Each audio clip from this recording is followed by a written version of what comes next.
you recently, I think, put out a post on Instagram or some quote saying that your response is your reputation.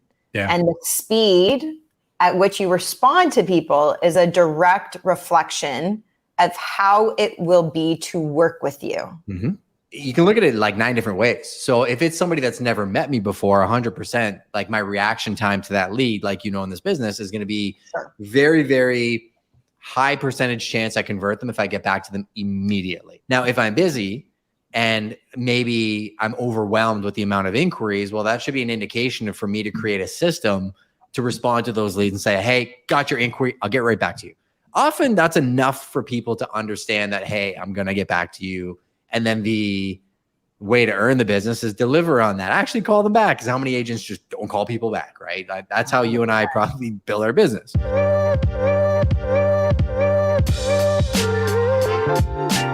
Welcome to the Freedom CEO podcast. It's about becoming the chief decision maker over your life in order to step into a life of freedom. From business, health, wealth, charity, and giving back, to just doing life on your own terms. I am your host, Shay Invidiata. I am an award-winning activist, change maker, and a multifaceted impact entrepreneur with over a decade of experience in business, philanthropy, and health and wellness. In this space, I'm going to be bringing you insights, not just from me, but from incredible thought leaders around the globe to help you start making decisions towards living a life of freedom so you can live a life you love. Are you ready, guys? Because we are going all in. Justin Konikow is the co-founder and owner of Prime Real Estate Brokerage and Prime Media Productions. And let me tell you, he is bringing the perspective today. Founding with his wife, Shannon, the intent was to turn the industry upside down and come at things from a completely fresh viewpoint. Using his platform and networks for the brand, Prime quickly became one of the biggest household names in real estate, with over 60 million in sales last year alone, with over 200 transactions, and being on $1 million listing with notorious New York realtor Ryan Serhant. More than just real estate and media production, Justin's viewpoints and approach to life is what caught my attention, and I'm so excited to bring you in on our conversation today. Trust me, this is not your typical real estate episode. Justin, I am so excited to have you on the Freedom CEO podcast today. Thank you for joining. Yeah, my pleasure. Thanks for having me. I'm really excited to just dive in to some solid conversation with you. You are in business, but you're in the real estate industry. You've got a marketing background. You're a podcaster. You're on TV. You've got all these different layers. Mm-hmm. And one of the things that really intrigued me about learning about who you are and how you show up in business and the real estate industry is how you're conducting yourself, which I think is very different. And I'm going to elaborate on that in a moment. But sure. You actually position yourself saying you came into the real estate industry to turn it upside down and coming at things from a completely fresh perspective. Mm-hmm. So I would love to hear what you mean by that first. Yeah, I mean, the easiest way to explain it is I didn't want to be an agent to begin with, right? So I came from a marketing and hospitality background. My wife from a small business background as well too. And we watched our parents both build small businesses from the ground up, from nothing. And I always worked hard. And we were looking for something to do together. My wife, fun fact, was actually licensed 7 years before me. Wow. And she kept mentioning real estate. And my exact response was, well, I don't want to be a greaseball on a golf course. Those guys don't work hard. And to be truthful, like my experience was I'd call an agent and they would set up a portal. I would find my own property. I would text them, hey, I like this one. They'd open the door. They knew nothing about the property. And I'd write an offer and they get paid. And then I'd go to sell my house and it was the same process in reverse. I'd call 3 agents. They hear the comps, the market will set the price. And it didn't really do it for me. So when she kept mentioning real estate, my wife was actually the inception for Prime. And she's like, let's build something that's a professional company that does real estate, not necessarily say a brokerage model. So when I say we come at it from a different perspective, we're not really a brokerage like most people would think we are. or more of a company that happens to specialize in real estate marketing and sales. So that was the catalyst. And as you know, in business, as you grow and you grow your team and your markets and different markets, things evolve and things change, right? So I think our little piece of the pie is very different from many others, but I think that's okay, because what we enjoy doing, other people may not, and what other people enjoy doing, we probably wouldn't, right? So yeah, totally. I mean, I love that. And I love that it actually was your wife that had the idea to bring you into real estate. I didn't know that. Yeah. Which is amazing. And you are right. Obviously, we've been in the industry for quite some time, and there are many downsides to the reputation of a realtor. Many kind of taking on maybe that more stereotypical of almost like car salesman mentality, right? That has a negative stigma. And, oftentimes when you come across even like really good realtors and you see what they're putting out on Instagram or on their social media platforms, it's a lot of just listed, just sold, use me. And you're one of the fewer people that I think show up and are constantly talking about, I was going to say self-improvement, but given I'm speaking to you, I don't even think that you would use that word as improvement, meaning if we're wanting to improve something, there's sometimes a negative connotation to that there must be something wrong or that we're needing to correct or change. And really, I see that you would insert kind of saying this self-evolvement, meaning where I am right now is exactly where I'm meant to be.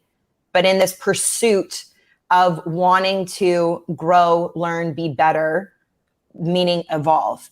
And so that's what really attracted me to you when I looked at what you're putting out and that value that's not just like real estate content and what the market is doing. And although that has a place and it's important, you really are this driver for self-evolvement. And I wanted to have you on to like unpack some of this. Like, where does this come from? Why is that important?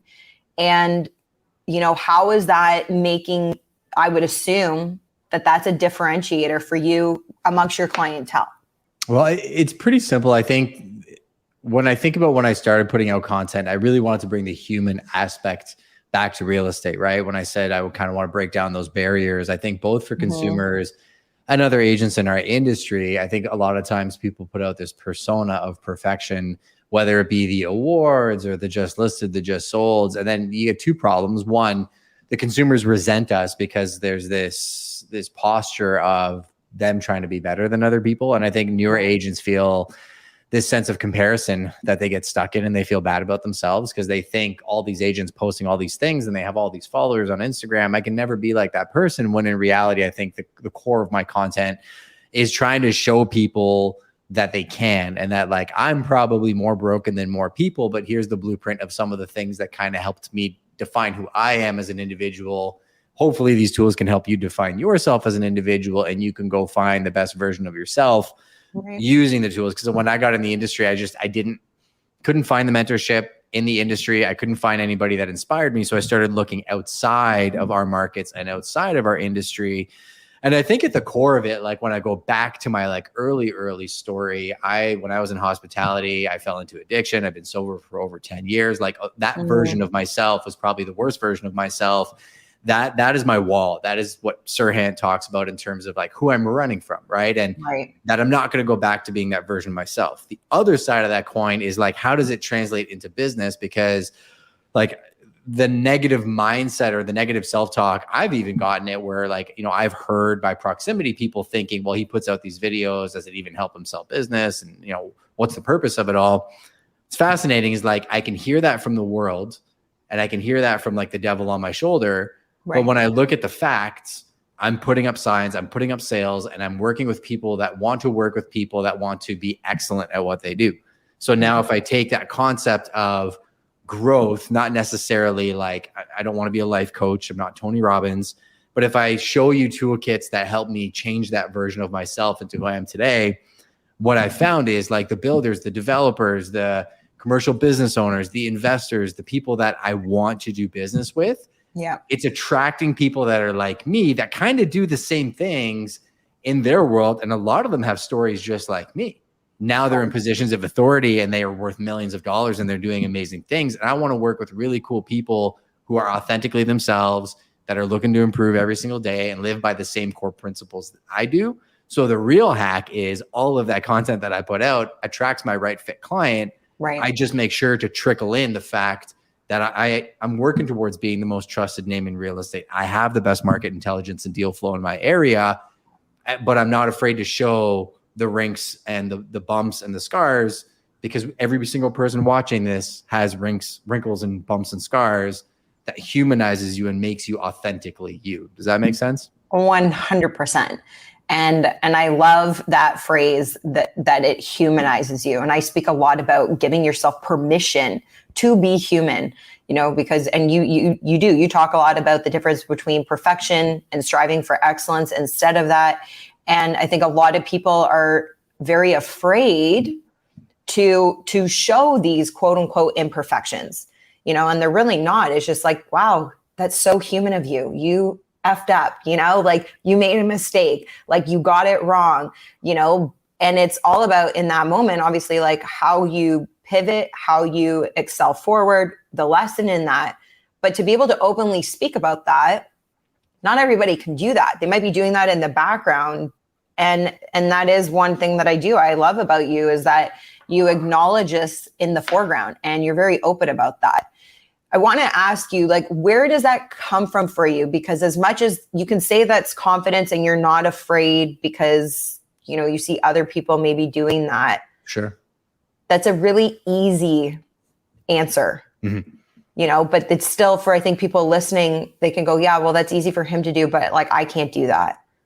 So like, where does that come from for you? Well, the core of it is I'm not living for this world, right? Like my faith is the core of everything that I do as well. And take away everything that I have today and I'll pick up garbage and I'll do whatever I have to do to make it work. Because ultimately we're all going to be in the ground and we're not going to take anything with us, right? And I'm living for God. And somebody told me one day, you're going to meet God and he's going to look at you, and hell would be him showing you who you could have been.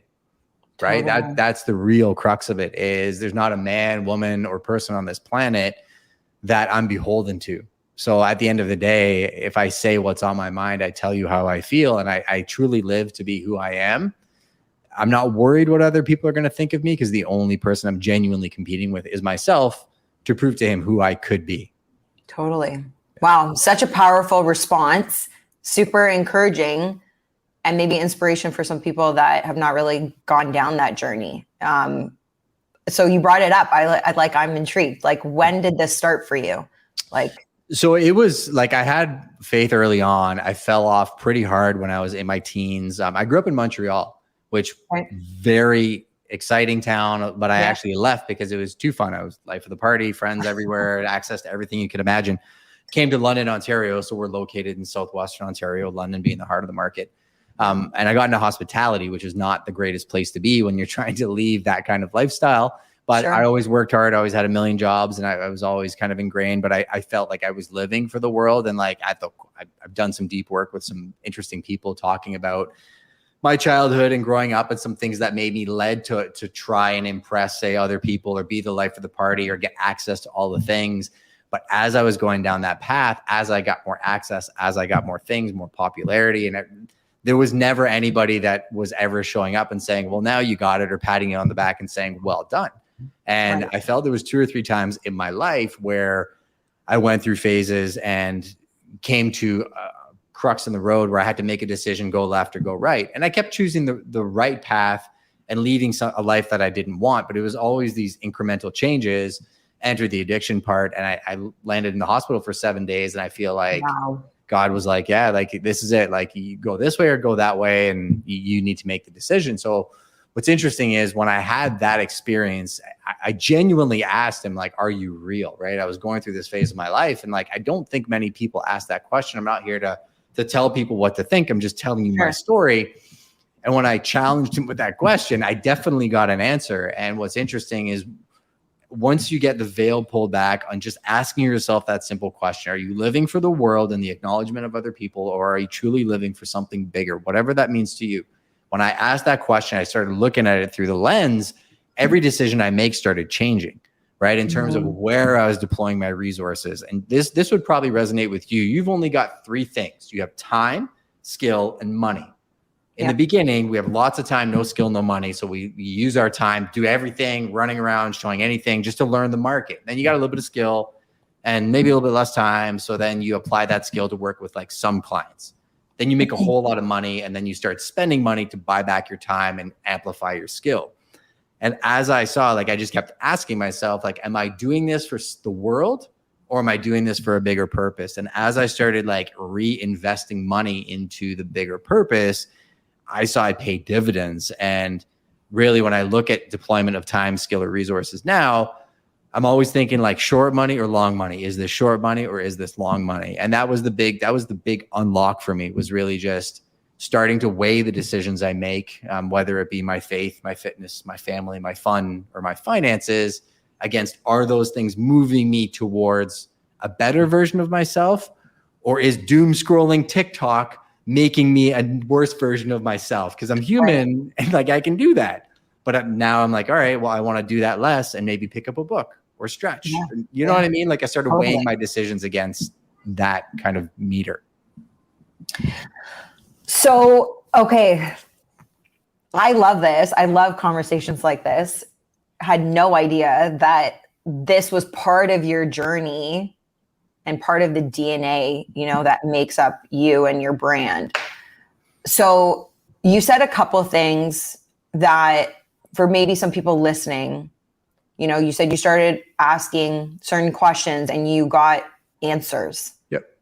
That might be a little hard for some people, like palatable. Like, how did you get the answer? What was it that you were looking for that confirmed that you did have, you know, this bigger purpose? And like, how did you come to that conclusion that you were hearing, I'm going to say, like, from God?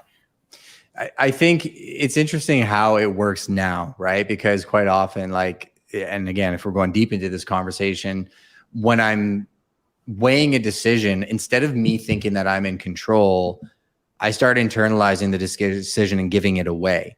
Like, I think as people, think of a little kid, right? Think of a little baby. They're young. They can't even do anything on their own. So we do everything for them. And then the kid gets a little bit older, but the kid's world is very much centralized around themselves. Okay. They'll literally go into a room of 5 other kids, take the toy with no repercussions into the social engagement with those childs because they want the toy, right? But we're all little kids that just grew up. And I think when I was in that phase of my life previously, where I thought I was in control of every decision and I was the hero of the movie, when I asked God about that switch of being like, hey, like, show me your real, I kind of just let go of the wheel. And I laugh because there's that song, Jesus Take the Wheel, right? But like, I literally was just like, hey, whatever happens, happens. Like, I had hit rock bottom at that point. I'm just going to listen. I'm just going to shut up for as much as I talk, and I talk a lot. I'm just going to listen. And like, before I make decisions, or if I feel emotional about something that happened with a client, a team member, somebody out there, instead of me trying to bull rush through this with all of my energy, I'm going to give it to you. And I'm going to ask you to just give me some clarity on that pathway. That was the answer. And I started seeing it in very unlikely ways. Right. Yeah. And I have, like, some of my closest friends are atheists. I'm friends with people, all shapes, sizes, colors, beliefs, religions, whatever. And I've had very in-depth conversations about them in terms of what they quantify as a factual experience, because I can tell you decisions that I've weighed and things that have happened and people that have shown up in my life to open up doors that I fought against closing, that closed and ended up being massive opportunities, would have never happened had I not just sat back and kind of just given up that control and been receptive to the feedback. Right. And it sounds very ephemeral and it's unquantifiable. And a lot of people want something like tangible, like, hey, did you get an email from him that said do this? But if you're open to it, you'll get the emails. They just come in forms of people's and opportunities. Right. Yeah. You know, I've often described communicating with God. I oftentimes will refer to him as the big G upstairs, you know, so that prayer is me coming to God and talking to him, and meditation is the listening side, is when I receive and wait for him to talk. And I think in today's world, a lot of us, even if we don't practice it, understand the principles and the fundamentals of what meditation is, instilling your mind, going inward, maybe waiting for a download or a vision or an idea. And so that's how I practice it, is that's really what I use my meditation for. Sometimes it's literally to still my mind, but as I'm going in and asking questions or asking for a sign or an answer, in my prayer time, then the opposite of that is through meditation, where I'm waiting, I'm listening, I'm here, I'm available, I'm ready. Do you? Well, sometimes no answer is the answer, right? Like hearing you say that, I'm like that, and it's like, again, it's a fun conversation because like you can get into routine, and then like the mindfulness, the prayer becomes a routine, and you're like, I gotta snap myself out of that, and like always be fluid, right? So yeah, it's interesting to hear you explain that. Yeah. Do you use meditation at all in your kind of I call it prayer, right? People call it whatever they want. Like I do have every single day, like every successful person that I've seen, it's called Freedom CEO. So this probably is the audience for this, has a successful morning routine. The ultra successful have a successful nighttime routine. I'm batting probably 95% on my morning routine. I'm like 45% on my nighttime routine, 35 if I'm being honest.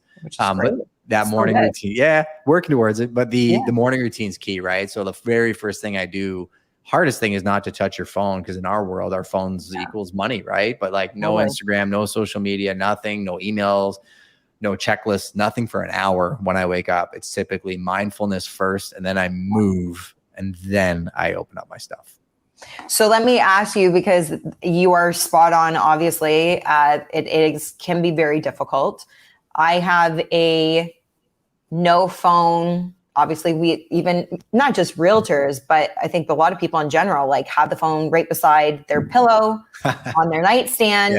And I'm all about like EMF and radiation and like transmitting back and forth, never mind just being in the environments where we all are, whether you're in London, Ontario, or you're in Toronto. We have so many towers and all of this stuff transmitting. So as much as possible, like not to have it right here by your head. And to take it a step further, and this probably, like at one point while I was trying to master my routine of not hitting the snooze button, was like, okay, well, to break that, the easiest way is to not have your phone beside your bed, and you have it in the kitchen because, or wherever you are, you have it in a different room. So when it goes off and it's so annoying, gotta get up. There's no ability to do that. You've got to get up. And then when you're up, like, that's it. You go forward on your day. So do you do something similar like that to help, to honor that hour of mindfulness for you to be able to get into your routine? Well, similar to getting into real estate in this instance, it's forced compliance by my wife. So she's very much like you. She doesn't want any devices near our beds. So it's actually in another room entirely. I've found myself, I went through recovery, I had a major surgery on my hip, and I found myself hitting the snooze button. The solution that I found for that is the same one that I found when I was trying to learn to swim again. Because like for recovery, swimming's fantastic. Like tried to free swim and I could barely breathe. I'm like, what is happening? I'm like, I used to swim in CJEP and like I used to be able to swim. So I went on YouTube, figured it out, and I'm like, oh, okay, this is how you breathe, whatever. For the snooze, I actually did the same thing. So like I'm a big YouTuber. I go on YouTube and I'm like, how to not wake up with an alarm, or how to wake up and not hit the snooze button. And Jocko Willink stuff came up.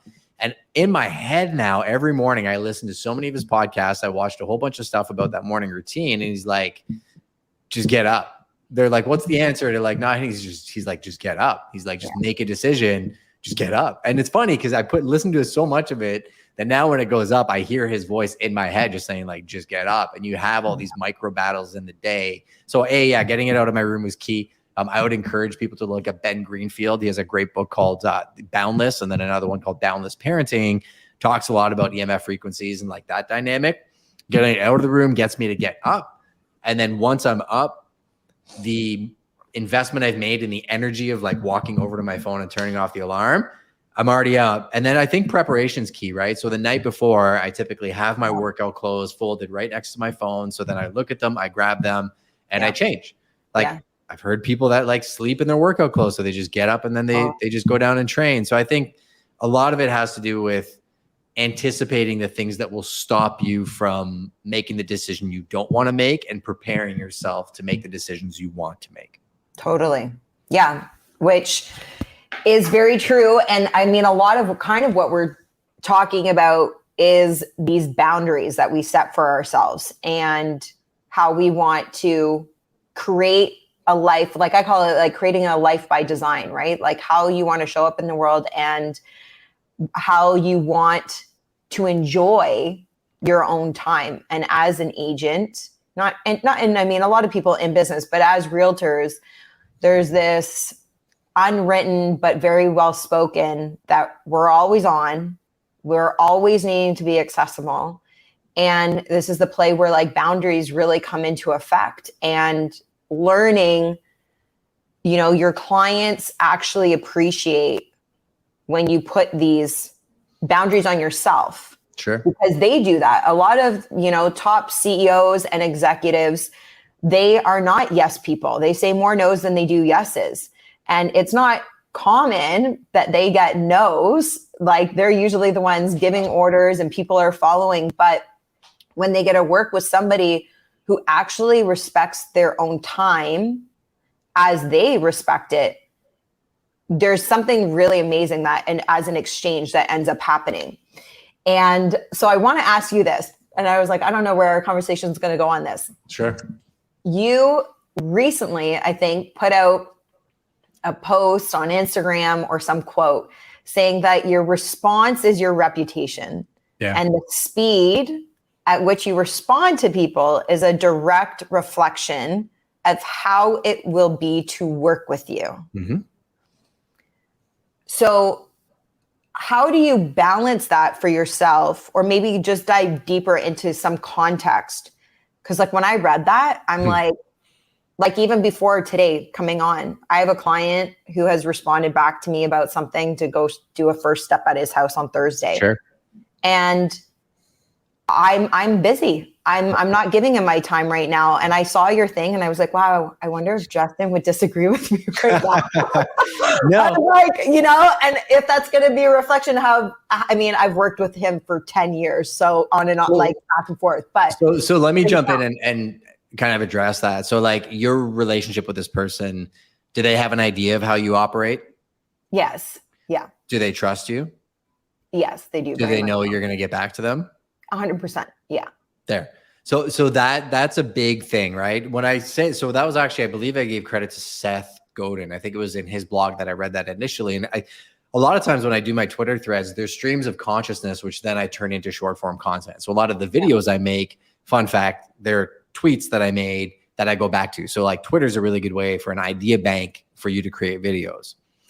That idea is, you can look at it like 9 different ways. So if it's somebody that's never met me before, 100%, like my reaction time to that lead, like, you know, in this business is going to be very, very high percentage chance I convert them if I get back to them immediately. Like, because they probably message 10 agents. And if I'm the first person to get them on the phone, not just a text, but I actually talk to them, higher chance of converting. The next step is like delivering, over-indexing on value, and giving them ideas of where's the market at, what stuff about that area they don't know. If they're buying along Lake Huron, like I specialize in Grand Bend, you know, water levels are going to rise in the next 4 years. So if Shay comes and buys a $4 million waterfront property that's underwater in 7 years and she didn't know about it, she's going to be upset. I'm going to save her from that, right? Yeah. So I'm showing you what it's like to work with me by the way that I respond. Now, if I'm busy and maybe I'm overwhelmed with the amount of inquiries, well, that should be an indication for me to create a system to respond to those leads and say, hey, got your inquiry, I'll get right back to you. Often that's enough for people to understand that, hey, I'm going to get back to you. And then the way to earn the business is deliver on that. Actually call them back, because how many agents just don't call people back, right? That's how you and I probably build our business. Yeah. Now, let's go to like clients that really get us, right? He talked about protecting your time. And the guy that built this building, I do a ton of business with him. We rep his new build sites, fantastic, loyal, the type of clients I want to work with. Like I will die on my sword for that guy. I'll do things for him that I wouldn't do for just anybody, because we've built the relationship. You know, we were bouncing back and forth. He has a site. We were kind of giving him some insight on it, and we wanted to do an in-person meeting. We built out this incredible document. Here's the entire strategy, start to finish, how you're going to net out from the project. but we kept missing each other. I had some family stuff going on too. And like, I over communicated in terms of like, hey, I'm here on this date. So he's the same thing. He respects his time. I respect mine. But there's also an unspoken trust and truth there that I'm not putting him on the back burner. And I also know he's not doing the same to me. That doesn't necessarily need to be said.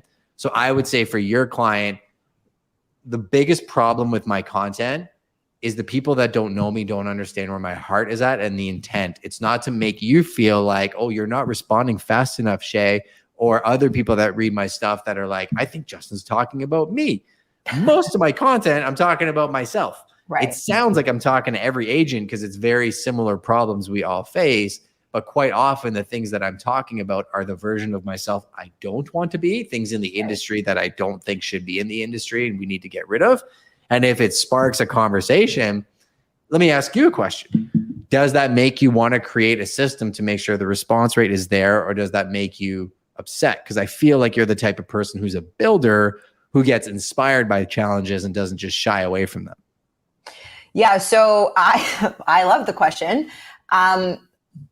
It didn't. So I'm going to say like almost like neither. Like I am very, well, I guess that's not true. I'm all about systems and automation and duplication and also eliminating things that we've either been doing and we keep doing just because we've always done them. And it's like, but does it serve a purpose? Is it efficient? Does it work? Is there an ROI? What's the KPI? Like all of, like, getting rid of that. So I'm automate, delegate, eliminate. Those are like my three that I constantly am asking. So on any system, whether it's a lead that comes in through creating a brochure, like I go through those three things: automate, delegate, eliminate. And so, yes, I knew more so like when I was reading it, that it wasn't obviously directed towards me. Sure. And I think for anybody out there, as much as like we love you, most of content is not pointed at anybody, right? And it's funny how people can think it's about them. And if you do think it's about them, that's something for you to go take up with your own self and go dive in as to why is Justin's post triggering me right now? Because Justin's not creating it to trigger you. Like you just said, you're creating this a lot of the times for yourself and your own reflection of how you want to evolve better, or like what you want to work on, which leads to the same thing. But it made me curious. I was like, I want to know about like your boundaries, because I love saying no. It's my favorite word. Like, and I hear agents all the time, right? Who they'll be up in Muskoka, 3 hours north of Toronto, and somebody wants to go do a showing on a Sunday, and they get a message at 4 p.m. on a Saturday, and they're up north with their family or friends or by themselves. And all of a sudden they're leaving to go do that showing because they're afraid of saying no. And, you know, and that's a whole other conversation and an episode on its own, really, around mastering that and why. So yeah, like when I read it, I was like, okay, he's got to have something in place, because you obviously can't respond to absolutely everything like in an instant. So I was curious, boundaries, systems, that's where my brain went. Yeah. So that tweet specifically actually triggered something for me to look at in terms of how we're communicating updates to clients, right? Because like I use it as like, well, if I'm saying this, who am I actually? Right. And I think about individual clients, buyers, sellers, investors. And then I think of larger mandates where, you know, there's an entire organization working on a project and they need an update. And I've been working on my team with some new updates for those clients. Same thing. Like we've always done things the way we've done them, but we're not afraid to scrap things, try new things, and bolt on different systems. When it comes to like my daily boundaries, I think reasonable work hours make sense for most people, right? Responding within a time frame. Like normally in the morning, I'm in meetings. Like I have stuff scheduled every morning that my clients know I need to do, which includes my team meetings, my prospecting time, and working on the business and systems, which affects every single one of my clients. Totally. So when they message me, like if I'm in a meeting, I'm in a meeting, right? And I have a standard text, or I've built a rapport with them that they understand if it's urgent, they tell me. Even my team members. So like my team members will call me, and maybe they'll call me twice, and I'll say, I'm not available, text me if urgent. And I would say 95% of the time, it's not urgent. To them, it's urgent. Sure. But like in our world, the problems I've seen and solved, I'm like, oh, that's like a 2 out of 10. Here's the solution. If you still need to talk, I'll call you after. Right. Like technology is built enough that I find as long as you're not putting pressure on yourself of what are they going to think of me? If I don't respond to them in an hour, are they going to quit? Like, I'm not attached to that. Like every agent here could quit tomorrow and I'll be just fine. Like my ego won't do it. Maybe my ego will take a bit of a beating from like just the influx of that too. But ultimately, like I'm not living for this. I'm living for a purpose. Right. So I think at the core of it, I know my core values, the systems, they're not 100% refined. I'm always refining them.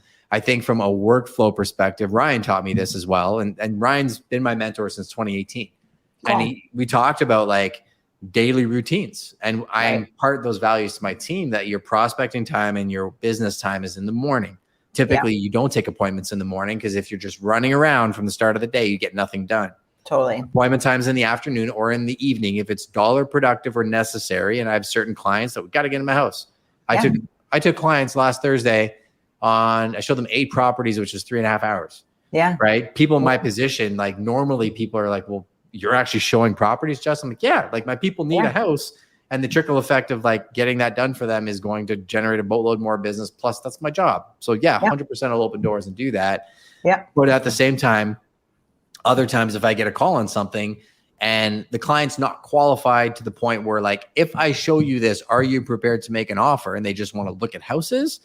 I don't do that anymore because I have enough skill and money that the deployment of time makes no sense. Sure. For that person either. Like now I'm in a position where I realize to me to serve that person, there's no point in me opening up doors and wasting 3 hours of your day if you're not in a position that you're actually going to pull the trigger on that property, because I'm going to show you something you fall in love with. And then in 3 months, you may not even be able to buy that thing anymore. Right. But I think that just comes with time and experience and goal setting, reflecting on the transactions you've done, looking at the ones like I would encourage any agent, write down every transaction you did last year, rank them 1 out of 10, 7's not an option because that's just the gimme, and take all your 8s and go find more 8s, take all your 6s and belows, and you'll probably keep your like 5s and 6s. Anything that's below 4, just say no to it next year and you'll naturally go find more 8s to 10s. Totally. I love that. And you know, I think a lot of even what you've just been sharing is very transferable if you're in the service industry in general, right? Like if you're listening right now and you're like, well, I'm not a realtor. Like you don't need to be a realtor. Like if you are a coach and you deal with people on a day-to-day business, this philosophy, these, advice, the suggestion is transferable across different industries on how to, and a lot of it is around leveraging. It's like understanding how to leverage your time, but also understanding that you don't need to say yes to everything. And you can get some really bad clients. You can get some really bad files that they take up so much of your time and they don't go anywhere. And if you're too afraid to cut them out and say no, even if they have all the money in the world, even too, like I don't know if you've experienced this, and I'd love to hear kind of even your thoughts. There's sometimes people that come in, they're qualified, they're a strong buyer, and strong could mean, anything million plus, 3 million plus, 5 million plus. And you know what you're going to get on the other side of that if you were to sell them that house. But sometimes it's not an energetic fit. Personalities don't work. And it serves the client better to say, I'm not the right person for you. Whether maybe somebody else in your team or my team could service, that could be an option. And if not, it's like there's so many people, there's so many agents out there, right? Where you're going to end up spending so much time with that person and it might not go somewhere, or the experience isn't good, even if it does go somewhere. And then guess what? That's all that client talks about is how horrible it was to spend time with Shay or to spend time with Justin on that transaction, because you're not focused on the service, you're focused on that dollar. And then you're afraid to say no to that. Like, have you experienced that, encountered that? What are your thoughts? Yeah, very much so. I mean, I could speak to a pretty broad audience as well, too, because we own a production company. So in the media space, when we're working with people, it's the exact same thing. Marketing, sales, branding, all these principles still apply, whether you're a custom sneaker maker, coffee shop, whatever. And I'll tell you this. So a couple stories in our industry. There've been 2 large build sites that I cut ties with and I released them. So in those situations, they were not an ethical fit. They were not a culture fit. And I was willing to draw a line in the sand and saying, yep, I'll give up over 100 unit sales, average price point of 900 plus, 850 on the other one. And that was 103 houses. So 278 houses total, just because it was toxic for the culture of my company. Right. And I was listening to Peter Attia's book on the way here today, and they were talking about cancer. Oh, no, actually, I was listening to The Culture Solution. That's what I was listening to. And they were talking about cancer cells in a body. And they said, cancer starts with one cell. Yeah. And if that cell started to infect your body and you were aware of it, how quickly would you cut that cancer out of you? Immediately. Right. Yet when it comes to business, whether it's a buyer, seller, team member, staff member, when a cancer cell invades your ecosystem, it's fascinating how we'll be willing to just let it percolate and what that does to the overall culture and how it could put you back steps, but can also help you formulate who you actually are. And I think I've always looked at it as an opportunity. There's no negatives. There's been great times where like I've found the right builders by going through and working with the wrong ones. I found my wife because I know what else is out there, and she's the most amazing woman on the face of the earth. Right. And I think it's the lens at which you look at things through, where it's exactly with what you said. Like there's a recent file over $10 million that I wasn't a good fit for because I wouldn't do it for the tiny fee they were willing to pay for the amount of work that would be involved with that. They wouldn't listen to my pricing strategy. There's a lot of things wrong with it. And instantly in this industry, because it's this comparison game, I think we can get into a position where we think we are defined by the listings that we get or the solds that we get. When in reality, I don't think a person noticed that all of a sudden I released those building sites. I don't think a person noticed that I'm not doing that building because it doesn't ultimately really matter to anybody but myself or the other people that I was working with. Right. And I think saying no makes you realize who you really, really want to say yes to. And gives you more, it gives you a weight and a freedom that I can tell you, if you take on the wrong clients, it will drag you down. It'll be an energy vampire, but it's tricky to go through that process. And like I said earlier, when I gave it up to God and I said, I'm just going to let it be what it be. Sometimes those doors closing, I couldn't see 5 or 6 years ago that those same doors that closed and the clients that I said no to ended up being opportunities today, where I'm getting opportunities because I said no to misalignments. Yeah. And there's one specific file I can think of where I have an opportunity bigger than anything I've ever had in my career because I said no to somebody and they saw me say no to that person who they're not in alignment with. And they're like, you're our people. Wow. So, yeah, don't be afraid to say no. That's for sure. And like, even too, as I'm hearing you share this story, I can't even imagine how much happier you are, like the process, because it's not just about the destination, right? You need to enjoy the journey to get there and that process. And each client you take on is a different journey, right? Like we have an end goal, we have a destination that's why we've been hired to work with them. But to not enjoy that process, like we're in the people business, we're in a relationship business. So if you're saying yes to something that doesn't align with you, that entire journey is not enjoyable. And it comes back down to this, like life is too short to be doing things that we really just don't enjoy doing.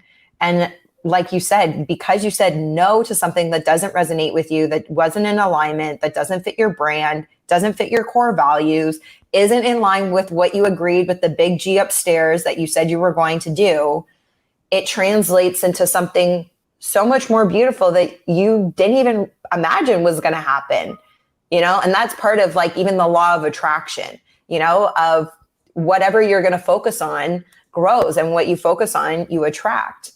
And so I love hearing stories like this, it's so good.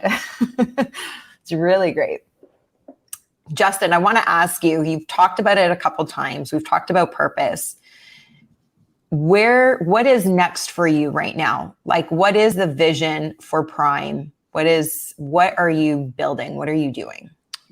truly to be the most trusted name in real estate, right? So it's easy to say that, and it's easy to say in a bio that, you know, we're flipping the industry on its head and every agent's got something unique. But I mean, truthfully, refining ourselves, and I'm very countercultural. So when I saw, you know, the growth in our industry in the bull market, I kind of wanted to get leaner in terms of our core team, the foundation of Prime. Like what we're doing now, and we've always done this, is, you know, 3 steps forward, 1 step back, and slowing down to go faster, meaning all of our systems. So we're working through the administrative systems, the transaction coordination systems, the marketing systems, the media company, the Prime universe, like the ecosystem of all the different people in it, and like at what layer of the Prime universe are they engaged. I think listening is a big part of it. So we've started implementing quarterly reviews where we do the yearly goal setting.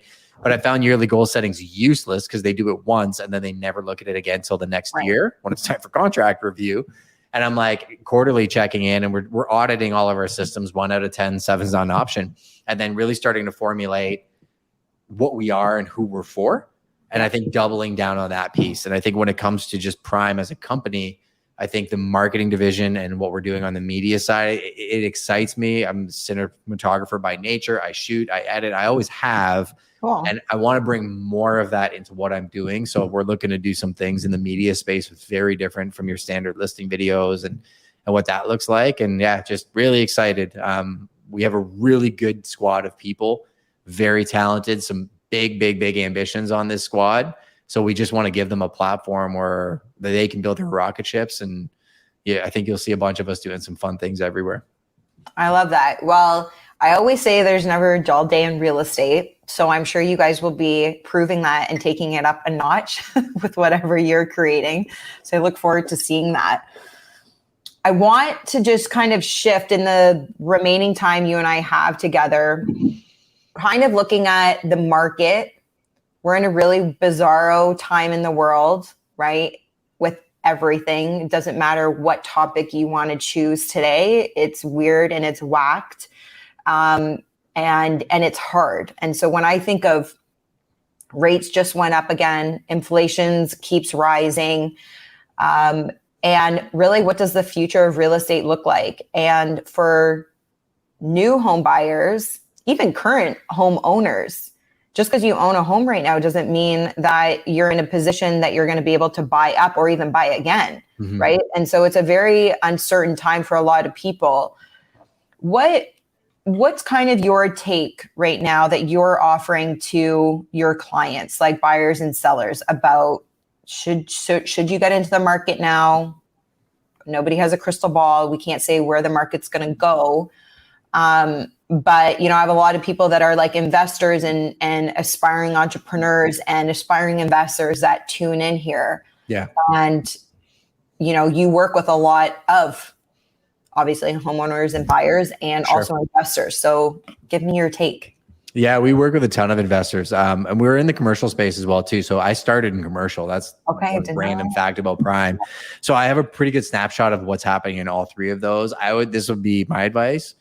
Pay attention to the macro, but make your decisions in the micro, right? There's a lot of conversations happening from a global perspective, and people love to talk about emerging markets. But I think at the crux of it, when we think about Canada as a market, I'm not selling Canada. This is just a fact. Yeah, we have a stable economy compared to the rest of the world. We have rule of law compared to the rest of the world. We have more fresh water than almost anywhere on the planet. And all of those 3 things are going to mean that we're going to be a place that people want to live for a very long time. I think immigration has proven that. I think our fiscal policy and our leadership leaves a little bit to be desired. And I think what they're doing with the interest rates isn't going to solve the problem. I think we're going to be in a housing crunch and a supply issue, because I bet you know this as well in the space you're in. A lot of developers have shelved projects. They're building specs because nobody wants to build new right now. And they're you know, everybody's tightened their belt, and we're in a place where people are used to the interest rate changes and, you know, the market's changed. But from a micro perspective, I'm very data driven. So when I do my market updates, and this is a complete shift from our conversation, everything we talked about lives on my page. When you go to Prime Real Estate's YouTube channel or our newsletters, Prime is 100% focused on educating the consumers. Here's the actual facts. I don't Right. care what you do. I'm going to buy or sell in up or down markets, but here's the actual average price points, the numbers of properties that are trading, the month of inventory, what's happening in the different markets. You make your own decisions. Right. I think for consumers, I would say make sure that you get your financial house in order. Start looking at what does it look like for you to live with higher interest rates. I'm seeing people downsizing from larger properties to put cash in the bank to just batten down the hatches.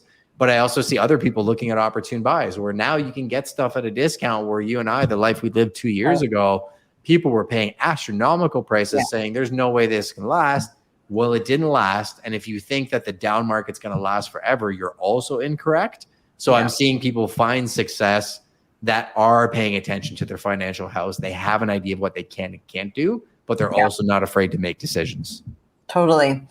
On the other side of that coin, and I don't know if you share the same kind of thought or opinion, but you have a lot of people that are sitting on the sidelines right now because of interest rates rising and inflation kind of going hand in hand. But the moment that there is even a slight adjustment in rates to come down, you're going to see, I believe, this influx of buyers in the market that now is going to result in what you alluded to just even a couple of years ago of competing for limited supply that we have. And that's just going to drive up prices. So, the things I kind of share with clients right now, I'd love for your opinion on it. This is, you might be paying more on your mortgage payment and on the premium right now, but you're better to lock in and have an asset at a price today versus maybe getting a lower interest rate in a year from now, a year and a half. I don't know. We don't know what's going to happen in 2 years from now, but you're going to pay more for the actual asset when you could have locked in that price and then refinance in a couple of years from now, if we have the opportunity to do that. But I think you're going to see prices just skyrocket if they were to do something like that. So there was an interesting phenomenon that happened when the CMHC came out with the equity program saying, hey, we're going to help you buy a house and we're going to own a piece of it. Right. And then I watched the government start cranking rates and make it unaffordable for people to buy houses. I start seeing them dropping prices down. I'm like, what if all of a sudden corporate bodies and government starts buying houses and companies like Amazon and Tesla come in and start buying hundreds of acres and building properties and renting them back to their employees? Right. That's actually happening. So that is happening. Yeah. Glenda Baker's a good friend of mine. She's in Atlanta and it is a problem in Atlanta. And if people don't think that that's possible, there's nothing I can do for you. Like if you look at the rental market and you look at what's happening logically, the more properties that are owned by corporations, government bodies, and rented back to the public, the less chance that you have to actually own property in a home. So like I said, I don't care what you do. The only person I'm competing with is me, and I'm giving you the advice that I would give to my own family members. And what I'm doing is I'm happy to buy land 100% down, no financed on it, not because I Elon Musk or I have all the money to spend, but because I truly think it's a good investment and it's a resource that there is limited supply in. And I think the supply issue is something that's going to come down the road. And there's a problem we're trying to solve for right now where the market has adjusted. We don't know where rates are going to be in 6 months. So if I want to build new, how do I build new, get that house appraised and finance my clients knowing they're not going to typically appraise the house till it closes? These are the problems we're trying to solve for. But I also think if I extrapolate that 5 years, I think building new is going to be a luxury. I think most people won't be able to afford it. So that house that may be a little bit more expensive for you to purchase now, what if I told you in 5 to 10 years it was going to double in price? Would you yield, a little bit higher of a mortgage rate and stop spending $1,000 a month on Starbucks and just put it into a property investment? Would you do that 100%. If I could add $500,000 to your balance sheet? These are the conversations people need to be thinking about, not necessarily just reacting to the media and the headlines.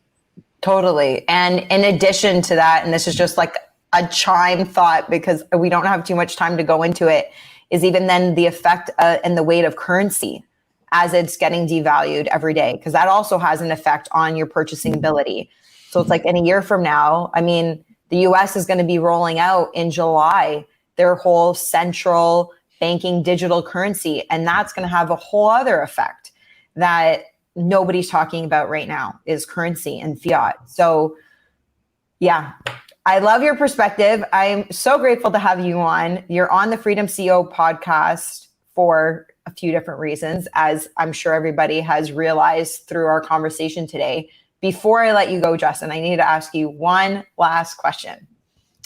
When you think of being the CEO of your life, not your business, of your life, how has taking ownership over your decisions brought you freedom? It's funny, you talk about my Twitter threads. The one I'm in the process of writing right now is about personal accountability. And I think we're really scared to tell the world who we are because we think we're defined by our actions. And I think we're actually refined by them. So rarely will you meet somebody out there that hasn't been through the same thing that you have. And I think if you can take control and take accountability for the decisions that you're making and get a squad of people around you that are going to cheer for you, even if it's things that you screw up, clients as well.